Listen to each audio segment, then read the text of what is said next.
This Lelland Top video is sponsored by Windsor. Download the app now and win cash daily.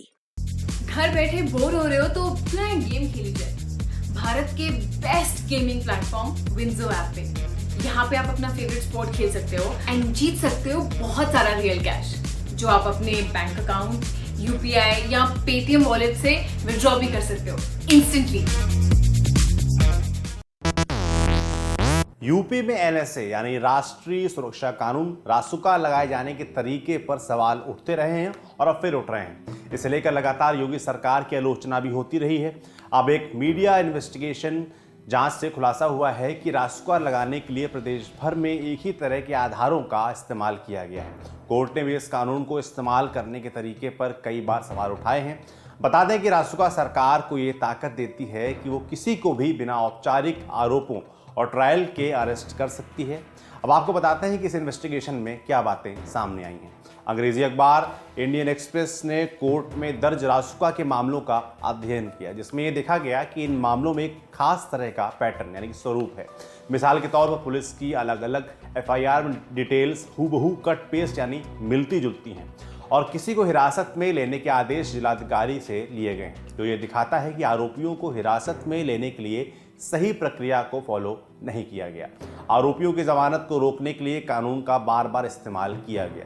जनवरी 2018 से लेकर दिसंबर 2020 तक Allahabad high court ने बंदी प्रत्यक्षीकरण की 120 याचिकाओं पर सुनवाई की। इनमें आरोपियों पर रासुका लगाया गया था और इसके खिलाफ याचिका दाखिल की गई थी। कोर्ट ने 120 में से 94 मामलों में जिलाधिकारी के आदेश को रद्द कर दिया और आरोपियों को बरी कर दिया। ये मामले प्रदेश के 32 अलग अलग जिलों से आए थे। जिन मामलों में रासुका लगाई गई है उनमें गौहत्या के मामले सबसे ज्यादा हैं। कुल 41 मामले ऐसे हैं जिनमें गौहत्या का आरोप लगाया गया है। यह हाईकोर्ट पहुंचे कुल मामलों में से 1/3 के बराबर हैं। सभी आरोपी अल्पसंख्यक समुदाय के हैं। इन पर गौहत्या के लिए एफआईआर दर्ज की गई है और इन्हें जिलाधिकारी के आदेश पर हिरासत में लिया गया। इनमें से 30 मामलों में तो हाई कोर्ट ने यूपी प्रशासन को तगड़ी फटकार लगाते हुए आदेश को रद्द कर दिया और याची को फौरन रिहा करने के आदेश दिए। बाकी बचे 11 मामले में से भी सिर्फ एक मामला ऐसा था जिसमें हिरासत बरकरार रह सकी। उसमें भी लोअर कोर्ट और बाद में हाई कोर्ट ने यह कहकर जमानत दे दी कि आरोपी को न्यायिक हिरासत में रखने का कोई आधार नहीं है। इंडियन एक्सप्रेस ने अपनी इन्वेस्टिगेशन में पाया कि देश भर में जहां भी एनएसए लगाया गया वहां जिलाधिकारियों ने इसे लगाने के एक जैसे ही कारण बताए हैं। उन्होंने कहा है कि अगर आरोपी दोबारा जेल से बाहर आया तो उसकी हरकतों से आम जनजीवन पर असर पड़ सकता है। इंडियन एक्सप्रेस ने अपने इन्वेस्टिगेशन में गौहत्या के मामले में रासुका लगाने पर कोर्ट की प्रतिक्रिया के जरिए बताया है कि आखिर शंका क्यों पैदा हुई। कम से कम 11 हिरासत में लिए जाने के मामलों में कोर्ट ने कहा है कि आदेश पास करते वक्त जिलाधिकारी ने दिमाग का इस्तेमाल नहीं किया है। हिरासत में लिए गए 13 लोगों के मामले में कोर्ट ने कहा है कि रासुका लगाए जाने के खिलाफ उन्हें खुद को प्रभावी तरीके से पेश नहीं किया जाने दिया गया है। हिरासत में लिए जाने के 7 मामलों में कोर्ट ने ध्यान दिया कि मामले कानून व्यवस्था के दायरे में आते हैं। इनमें रासुका लगाए जाने की कोई जरूरत ही नहीं थी। कोर्ट ने कई मामलों में आरोपी को आपराधिक पृष्ठभूमि वाला भी नहीं पाया। हिरासत में लिए गए 6 मामलों को कोर्ट ने इस तरह का पाया है। मामलों में कई तरह की समानता भी पाई गई है। मिसाल के तौर पर 9 मामलों में एफआईआर में दर्ज किया गया है कि पुलिस को एक गुमनाम खबरी ने बताया कि गायों को हत्या के लिए ले जाया जा रहा है। 13 मामलों में एफआईआर में इस तरह का दावा किया गया है कि गौहत्या हो चुकी है और ये खुले खेत के मैदान या जंगल में की गई है। हिरासत में लेने के 9 मामलों में जिलाधिकारी ने उस एफआईआर के आधार पर आदेश जारी कर दिया जिसमें बताया गया था कि गौहत्या किसी घर की 4 दीवारी के भीतर की गई है।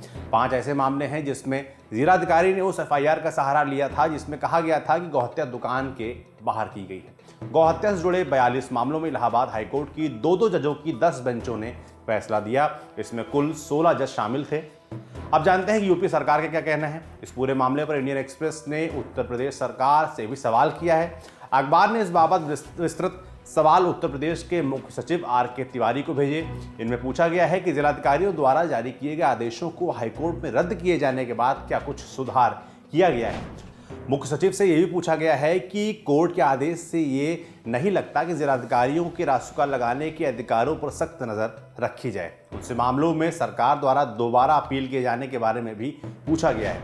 इन सभी सवालों का अखबार को कोई जवाब नहीं मिला है। इस मीडिया इन्वेस्टिगेशन में यह बात भी सामने आई है कि न सिर्फ एफआईआर का कंटेंट बल्कि डीएम ने रासुका लगाने के जो आधार बताए हैं वो भी कई मामलों में आश्चर्यजनक तरीके से मिलते जुलते हैं। एक नजर डालिए, आपको ऐसे कुछ मामले बताते हैं, सुनिए। रासुका के तहत हिरासत में लेने के 7 मामलों में कहा गया है कि इलाके में डर और भय का माहौल पसर गया है। रासुका के तहत हिरासत में लेने के 6 मामलों में एक तरह के आधार दिए गए हैं जो कुछ ऐसे हैं। अनजान लोग जगह से भाग गए, घटना के कुछ देर बाद पुलिस पर हमला हुआ। पुलिस पर हमला होने के कारण लोग हड़बड़ा कर भागने लगे और हालात तनावपूर्ण हो गए। लोग सुरक्षित जगहों की तरफ भागने लगे। माहौल खराब होने की वजह से लोग अपने कामकाज पर नहीं जा पा रहे हैं। आरोपी की हरकत की वजह से इलाके में अमन और चैन की स्थिति पूरी तरह से खराब हो गई है। हिरासत के 2 मामलों में रासुका का आधार महिलाओं के घर से बाहर जाकर काम न कर पाना और जिंदगी की रफ्तार को कम हो जाने और जनजीवन के अस्त व्यस्त होने को भी बताया गया है। 2 मामलों में बताया गया है कि एक भय का माहौल बन गया। आसपास में लड़कियों के स्कूल और आस पड़ोस के घर के दरवाजे बंद हो गए। गौहत्या के मामले में रासुका के केसेस को लेकर कोर्ट लगातार सख्त टिप्पणी करता आया है। पहले भी इस तरह की रिपोर्ट आ चुकी हैं कि रासुका जैसे कानून का बेजा इस्तेमाल होता रहा है। अब देखना होगा कि यूपी सरकार इस पर क्या जवाब देती है। जो अपडेट आता है वो भी हम आप तक पहुंचाएंगे। आप देखते रहिए दी लल्लन टॉप।